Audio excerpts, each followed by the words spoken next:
자, 글로벌 스톡 시간이고요. 이번에는 하나금융투자 글로벌 주식 영업실 미국 주식 전략 담당하고 있는 김현수 차장과 함께 오늘은 또 어떤 미국 주식을 관심 가져야 될지 그 산업과 미국 주식까지 한번 공개해 보도록 하겠습니다. 어서 오세요. 네, 안녕하세요. 네, 안녕하세요.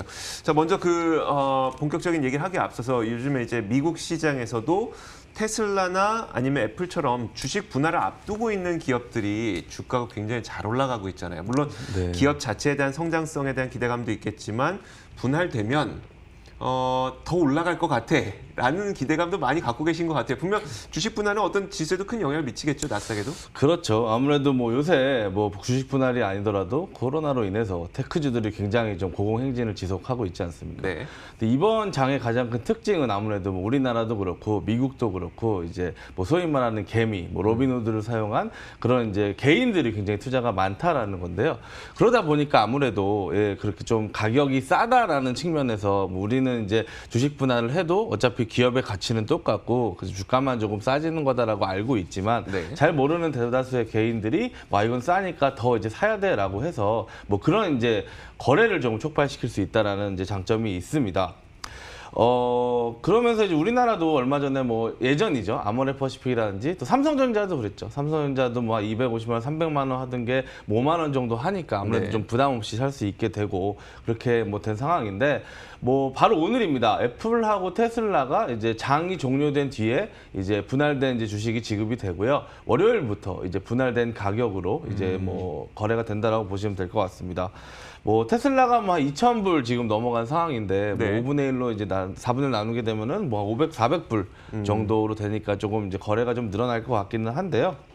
예, 그것 때문이라도 이제 다음 이제 액면 분할을 누가 할 거냐라는 게 굉장히 또 소문이 많이 돌고 있습니다. 네. 뭐 지금 주가가 비싼 걸로 보면은 이제 아마존이라든지 구글이라든지 이런 것들이 조금 굉장히 가격이 높기 때문에 뭐 이런 애들이 또 주식 분할을 해서 좀 거래를 활성화시키는 게 아니냐라는 이제 그런 얘기도 막 돌고 있는 것 같습니다. 네, 알겠습니다.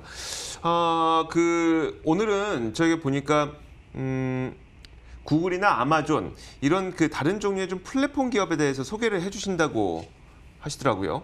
예, 맞습니다. 뭐 지금이야 사실은 테크주들의 흐름이 굉장히 좋기 때문에 애플도 그렇고 테슬라도 주식 분할 소식이 있으면서 굉장히 주가가 크게 상승을 했는데요. 뭐 향후에 계속 이런 움직임이 지속되리란 법은 없습니다. 뭐 어제도 사실은 뭐 연준이 뭐 잭슨홀 미팅에서 평균 물가 목표제 발표를 하면서 뭐 S&P는 굉장히 뜨겁게 반응을 했지만 나스닥은 상대적으로 조금 많이 오르지 못하는 모습을 보여줬는데요. 어쨌든 간에 이런 뭐 액면 분할이라든지 테크주에 대한 관심 이런 것들이 지속을 된다면은 조금 이제 수혜 볼 수 있는 종목이 있습니다. 뭐 많이들 모르시기는 한데 네네. 예, 그 나스닥 거래소가 상장이 되어 있거든요. 아, 그렇죠. 네. 네네. 그래서 이제 뭐 뉴욕 거래소나 이런 것들은 상장이 안 돼 있는데 나스닥 거래소가 상장이 돼 있기 때문에 요거에 대해서 좀 말씀을 드려볼까 합니다. 이게 뭐 그러니까 미국도 그렇지만요. 이제 전 세계적으로 상장된 거래소들이 많이 없어요. 뭐 지금 시가총액이 제일 큰 거는 홍콩에 있는 거래소가 시가총액이 제일 크고요. 최근에 뭐 미국에 상장된 중국 기업들이 다시 홍콩으로 돌아가는 뭐 알리바바라든지 네네. 이런 것 때문에라도 관심을 많이 받고 있고 뭐 일본 거래소 이런 것들도 굉장히 좀 거의 고공행진을 하고 있는데 나스닥도 마찬가지입니다. 지금 뭐 차트 보시면 아시겠지만 굉장히 뭐 주가 흐름은 좋은 상황인데요. 사실 그러니까 그 주식 거래가 많아진다. 그러면 우리가 접근하는 방식은 증권주를 사는 방식을 좀 접근을 하잖아요. 네. 사실 근데 미국에서는 그러면 주식 거래가 많아진다. 그럼 가장 돈 크게 벌 거 뭐야? 라고 했을 때 나스닥을 볼 수도 있는 거네요. 그렇죠. 아무래도 뭐 직접 거래가 되는 플랫폼이고 거래가 일어날 때마다 거기서 수수료를 받는 구조이기 네네. 때문에 아무래도 거래가 많이 일어날수록 나스닥 거래소의 주가는 뭐 당연히 좋아질 수밖에 없습니다. 네. 뭐 화면에 보시는 것처럼 나스닥 매출 비중을 좀 살펴보면요. 일단은 거래에 관련된 수수료가 한 40% 정도 차지를 하고 있고요. 그리고 거래 데이터, 뭐 예를 들어서 우리나라도 지금 나스닥에 있는 종목을 매매하려면 시세를 보시는데 네. 그 시세에 관련된 비용들을 뭐 개인이라든지 아니면 회사들에게 받고 있기 때문에 네네. 그런 이제 데이터 관련 매출 그리고 또 뭐 인덱스 관련된 상품들도 많이 있지 않습니까? 네네. 뭐 나스닥에 뭐 2배, 3배짜리 ETF라든지 뭐 선물이라든가 이런 쪽에서 나오는 판매 매출이 있고요. 그리고 그 외에 이제 뭐 기업 서비스 부문이라든지 그리고 IT 솔루션 이런 매출들이 뭐 얘네들의 매출을 좀 차지하고 있다라고 보시면 될 것 같습니다. 그리고 아무래도 이제 거래소다 보니까 뭐 그 매 달마다 거래가 얼마나 되고 있는지 그런 것들을 계속 공시를 하고 있는데요. 네. 뭐 지금 보시면 아무래도 이제 코로나 이후에 테크주들이 굉장히 좀 주목을 받으면서 3월 보시면은 이제 뭐 전년 대비해가지고 거의 2배 이상 배네요. 거래가 늘어났고요. 뭐 최근에도 계속적으로 뭐 테슬라라든지 애플 이런 것들 때문이라도 거래 수가 굉장히 늘어나고 있는 상황입니다. 테크주들의 고공행진 때문에 아무래도 수수료 수입도 증가하고 있고요. 그리고 또 액면 분할에 따른 거래량 증가 뭐 이런 것도 기대가 되고요. 또 데이터 판매도 늘어날 거고, 그리고 사실 코로나 때문에 지금까지 많이 못했던 이제 IPO들도 네네. 다시 좀 활성화될 가능성이 높습니다. 네. IPO를 하게 되면 아무래도 그 거래소가 수수료를 받게 되는데, 뭐 지금 뭐 최근에 뭐는 이제 에어비앤비라든지 이런 것들이 또 나스닥에 상장을 한다라고 하니 그쵸. 거기서 나오는 이제 수수료라 그게 상장이 되면서 또 발생하는 거래 수수료. 그래서 아무래도 뭐 나스닥이라는 게 계속 뭐 고공행진을 할 수는 없을 것 같고요. 그렇죠. 이게 조만간 이제 떨어질 가능성, 언제라고는 말씀 못 드리겠지만 그 떨어질 때 사실 이 거래소는 뭐 그렇게 타격을 받지 않고 계속적으로 뭐 거래가 그렇겠네요. 증가하면 뭐 좋을 것 같다. 지수가 빠진다고 하더라도 거래가 많다면 그건 분명히 나스닥에게는 긍정적인 요인이 될 테니까요. 예, 맞습니다. 알겠습니다. 네. 자, 이렇게 플랫폼에 대한 이야기를 계속 해주고 계세요. 사실 옛날에 캘리포니아에서 금광을 찾는 사람들이 실제 네네. 금광을 캐러 갔던 사람들은 다 망했고 네. 못 찾아서 금맥을 못 그렇죠. 찾아서 망했고 대신 거기에서 금광 캐라고 이제 곡괭이 팔던 사람과 리바이스 청바지가 그 성공했다는 거 아니에요? 그런 식의 이제 플랫폼들을 좀 보여주고 계시는 건데 나스닥 들어봤고요. 또 다른 어떤 플랫폼을 또 소개해 주실 건가요? 예, 뭐 두 번째로는 조금 뭐 이제 일반적으로 알기 힘든 좀 특이한 플랫폼을 좀 말씀을 네네. 드려볼까 합니다.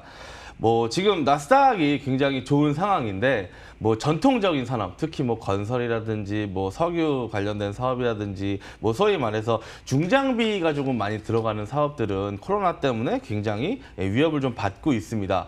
그나마 좀 큰 기업들은 아무래도 좀 현금 보유량이 많다 보니까 네. 지금을 조금 견딜 수가 있는데 뭐 영세한 업체들 같은 경우에는 진짜 뭐 유동성이 굉장히 안 좋기 때문에 하루하루 조금 굉장히 힘든 상황을 가지고 있습니다. 뭐 지금이야 사실은 연준이 헬리콥터 머니를 뿌려주고 있고 굉장히 큰 이제 뭐 지원이 많이 네네. 나오기 때문에 버틸 수가 있지만 이게 또 언제 끊길지는 알 수가 없는 상황이고요. 그러다 보니까 이런 작은 기업들 중에서 이런 중장비, 화면에 보시는 뭐 포크레인이라든지 여러 가지 건설에 들어가는 자재들이라든지 네네. 뭐 이런 것들을 보유하고 있는 기업들 중에서 작은 기업들이 좀 유동성에 많이 빠진 기업들이 많이 있을 겁니다. 아, 돈이 부족한 기업들. 네, 그런 네. 기업들은 분명히 저런 장비 몇 개를 팔려고 하겠네요. 그렇죠. 아무래도 저걸 팔아서 현금화를 시켜야 뭐 여러 가지 뭐 부채도 막을 수가 있고 그렇죠. 뭐 월급도 줄 수 있고 하다 보니까 이런 이제 조그만 업체들이 팔 수 있는 플랫폼을 제공하는 소위 말하는 이제 경매 플랫폼을 제공하는 이제 리치브로스라는 이제 세계 최대의 공업용 장비 경매 기업이 있습니다. 와, 이런 기업도 있어요. 네, 뭐 별의별 기업이 다 있죠. 이 회사는 뭐 건설, 광산, 운송업, 농업 그리고 뭐 석유라든지 가스 시추하는 뭐 시추기 같은 것들 그리고 뭐 리프팅 같은 거, 산림 뭐 배는 거 그리고 비행기 같은 뭐 여러 가지 현장에서 사용되는 중장비의 경매를 하고 있습니다. 지금 화면에 보시는 게 뭐 며칠 전에 일어났던 이제 온라인 옥션에 출품됐던 이제 뭐 소위 말하는 이제 뭐 물건들인데요. 네네. 이런 것들을 계속 이제 뭐 경매를 하고 있다라고 보시면 될 것 같습니다. 이 리치브로스는 전 세계적으로 네트워크를 보유하고 있고요. 그리고 이제 현장 입찰은 지금은 이제 코로나 때문에 좀 못하지만 최근에 코로나 때문에 온라인 입찰이 굉장히 조금 활성화가 많이 네네. 됐습니다. 뭐 이 회사의 가장 큰 특징은 이제 최소 입찰 가격 이런 것들이 없습니다. 그러다 보니까 뭐 가격 조작이 되지 않고요. 정말로 구매하는 사람의 필요에 의해서 이제 좀 이게 실제 투명하게 좀 그 가격이 이제 관리된다라는 점이고요. 그리고 이 리치브로스는 그러한 경매에서 뭐 최소한 5%에서 10% 정도의 수수료를 받고 있습니다. 네네. 네. 그런데 이제 2분기 얼마 전에 실적 발표를 했었는데 이때 굉장히 의미 있는 숫자 증가를 좀 보여줬거든요. 경매 플랫폼의 트래픽이 한 44% 증가했고 그리고 새로운 계정이 한 109% 그리고 물건 등록이 81% 그리고 검색량이 89% 정도 증가를 했습니다. 네. 뭐 아무래도 코로나 때문에 그런 유동성의 곤란을 겪는 기업들이 이렇게 온라인 플랫폼을 이용해서 이런 장비들을 좀 많이 팔려고 이제 했다라고 보시면 되고요. 그러다 보니까 6월 넷째 주에 동사가 한 2억 9,500만 달러 하나로 약 3,500억 원 정도의 거래를 기록했습니다. 네, 거래액인 거죠, 예, 이게. 거래액이 한 주의 거래액이거든요. 한 주의 거래액이. 한 주에 3,500억 정도 거래가 되면서 주간 신기록을 작성하기도 했는데요. 아까 말씀드렸듯이 뭐 최소 5에서 10% 정도 네. 예, 수수료를 받고 있다 보니까 굉장히 좀 높은 수익을 좀 내고 있다라고 보시면 되고요. 그리고 2분기에는 한 15억 달러 정도 하나로 약 1조 8천억 원 정도의 총 거래를 뭐 기록을 하였습니다. 뭐 이거는 이제 전분기랑 크게 차이가 나지 않는 수치인데요. 지금 사실은 이제 굉장히 좀 규제가 많이 바뀌어서, 그러니까 시장이 많이 바뀌어서 코로나 전에는 이제 여러 가지 뭐 수출이라든지 이런 것도 좀 원활하게 했었다면은 지금은 이제 네. 뭐 수출 규제도 있고요. 그리고 셧다운 때문에 온라인 경매도 안 되고 이런 상황이거든요. 네. 그래서 얘네들이 하는 이제 경매들을 보면은 뭐 호주에 있는 장비, 뭐 일본에 있는 장비, 뭐 유럽에 있는 장비, 국가 간도 해요? 예, 그런 것들을 다 연결을 시켜주고 있습니다. 아. 근데 이제 예전에는 이제 그런 것들 때문에 조금 실적이 좋았다면은 지금은 코로나 때문에 그런 게 다 줄어버렸거든요. 그렇죠. 그럼에도 불구하고 비슷한 실적을 냈고요. 줄었는데도. 네, 그리고 이제 온라인 경매라든가 이런 게 일어나지 않다 보니까 사실은 비용도 굉장히 오프라인이 안 되다 보니까 비용도 절감이 많이 됐습니다. 네네. 그래서 실적이 굉장히 좀 좋게 나왔어요. 어. 네, 그래서 뭐 그러니까 매출은 비슷한데 이제 영업이익이 굉장히 크게 증가했다라는 그러네요. 거죠. 이런 거 근데 중장비다 보니까 네네. 가격 뭐 제가 가격이겠지만 굉장히 비싸겠죠? 그렇죠. 아무래도 뭐 굉장히 뭐 기본 뭐 억 단위라가 될 거고요. 더 큰 장비들은 더 클 거고요. 네. 근데 아무래도 중장비라는 게 꼭 이제 새 제품을 쓸 필요는 없는 거죠. 그렇죠. 네. 뭐 몇십 년 된 이제 중장비라도 굉장히 뭐 현장에서는 효율적으로 사용할 수 있을 거고요. 그러다 보니까 아무래도 앞으로도 좀 거래가 많아질 것 같은데요. 또 하나는 이제 얼마 전에 제가 지난주에 뭐 캘리포니아 산불 얘기도 말씀드렸고 네네. 지금 미국의 허리케인 맞아요. 같은 것들도 말씀드렸는데 그런 이제 뭐 소위 말하는 날씨가 재해복구해야 재해복구가 되면은 또 이런 장비들이 또 쓸 수밖에 없는 상황이고요. 그리고 또 하나 지금 조금 기대되는 거는 아무래도 이제 올해 말에 미국 대선이 있지 않습니까? 네네. 그리고 대선 이후에 아무래도 이제 코로나로 인한 경제 셧다운을 좀 회복을 시키기 위해서는 아무래도 인프라 투자라든지 그런 이제 고용을 증가시킬 수 있는 굉장히 많은 이제 정책들이 나올 거라고 예상이 됩니다. 네. 그러다 보니까 아무래도 이런 건설 쪽의 이제 수요는 굉장히 증가를 할 거고 그러면 당연히 이제 중장비 사용 자체는 많아지겠죠. 늘어나겠죠.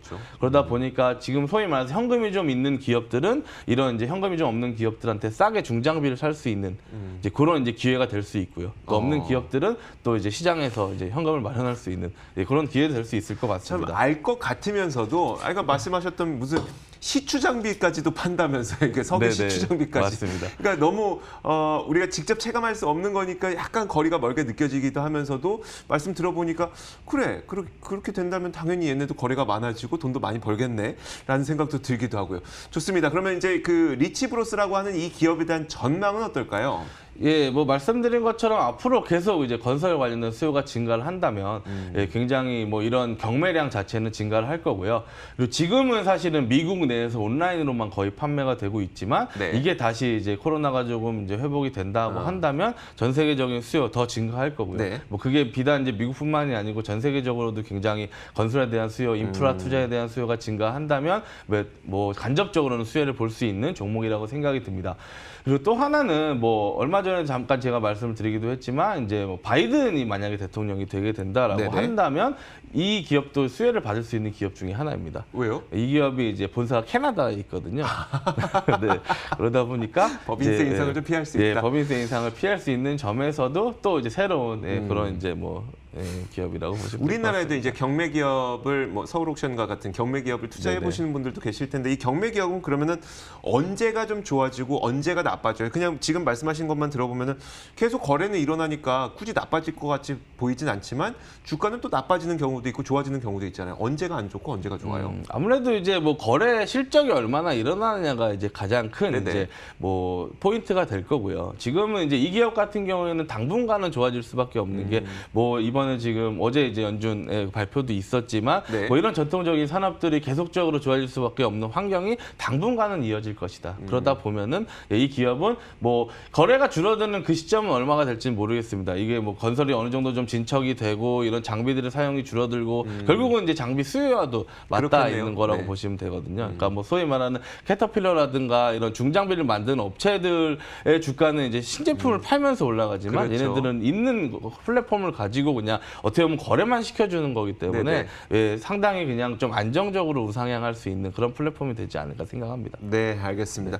결국은 이제 그 약간 이건 경기 순환주랑 비슷하게 봐도 상관은 없겠네요. 네, 경기가 그렇죠. 좋아지는 그 시점에서는 이들도 거래가 많이 일어날 테니까 이들의 실적도 좋아질 것이고 네네. 다만 경기가 후퇴하는 그런 국면에서는 좀 반대 현상이 일어날 텐데 뭐 지금은 경기가 좋아지는 국면이기 때문에 이 네. 기업에 대해서도 관심을 가지면 좋을 것 같다라는 이야기까지 들어봤습니다. 예, 맞습니다. 리치브로스까지 봤고요. 오늘 플랫폼 기업들 좀 다양하게 짚어봤습니다. 지금까지 하나금융투자 글로벌 주식 영업실 미국 주식 전략 김현수 차장이었습니다. 고맙습니다. 네, 감사합니다.